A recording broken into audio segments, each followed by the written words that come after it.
Yeah, thanks for that, Aldrin. So, yes, we are still outside Mondio and, of course, the Ahmed Kathrada Foundation and them still gathering and organizing themselves where they will be laying a wreath here behind us. That is, of course, the former home of Babita Deokaran. You have mentioned Professor Alex van den Heever. Well, he joins us now this morning and he's woken up extra early as well to help us commemorate the life of Babita. Prof, good morning to you.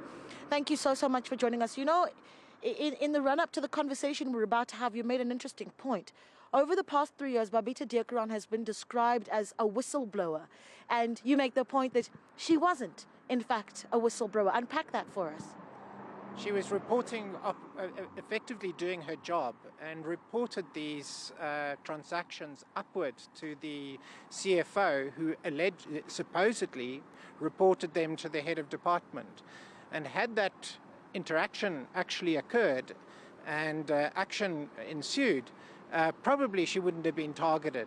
But she wasn't actually speaking outside. She was following the normal channels of reporting and doing her job.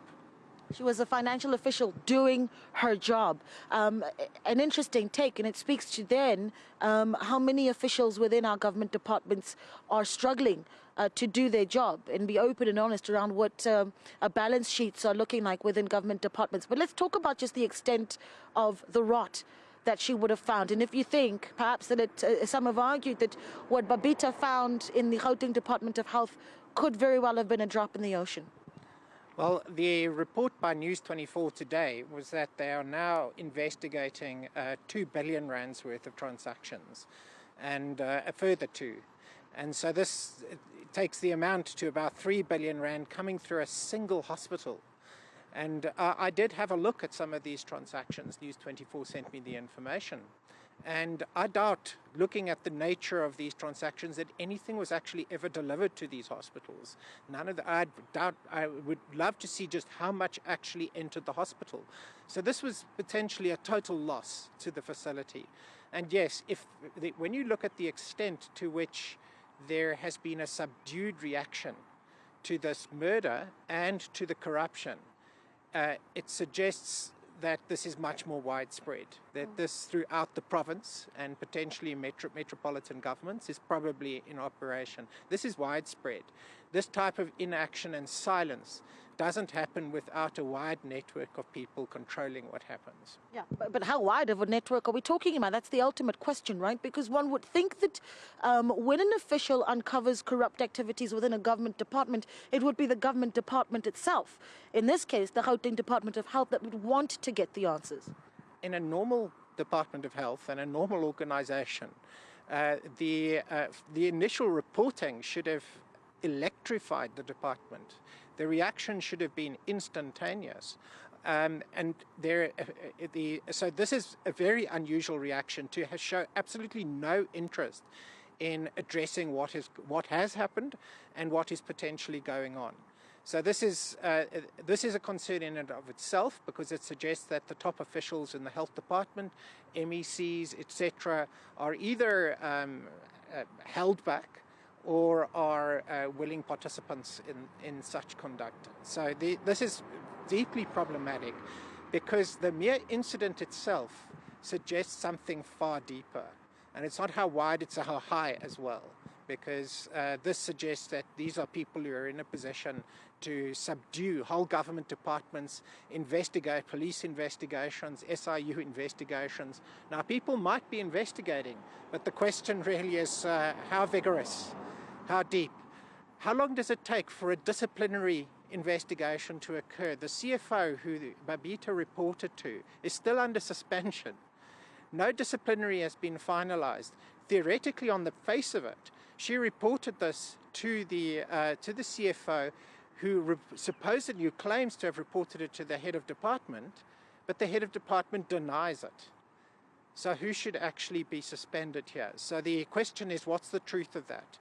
Yeah. Her cell phone goes missing. The police take an age to pursue the information on laptops, on the cell phones, etc. That could clarify quite a lot of the communications and arrangements, but no action. It's just too unusual. And yes, the health department should be the first, as well as the National Department of Health, but silence. Absolutely no interest whatsoever. There's also the question around political will, and of course this is what you're touching on, right? But the political will, not just within the government department and the provincial ministry, but certainly the political will even within law enforcement. So, for instance, what you make of the work done by the Hawks in the Babita Deokaran matter, satisfaction around the convictions, the hitmen, and if they went further enough, if there's been the intention to find the mastermind. Well, yeah, so initial action catches the people who were the trigger men, but then it seems that everything goes quiet.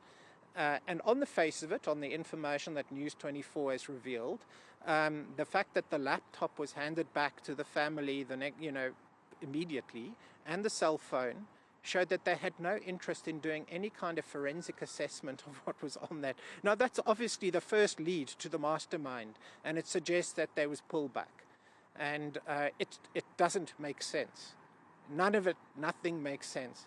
The Hawks have a lot to explain on this. The SIU have a lot to explain. And the Department of Health and the various MECs that have been in there must explain why they fail to pursue expeditious even disciplinaries against the relevant individuals.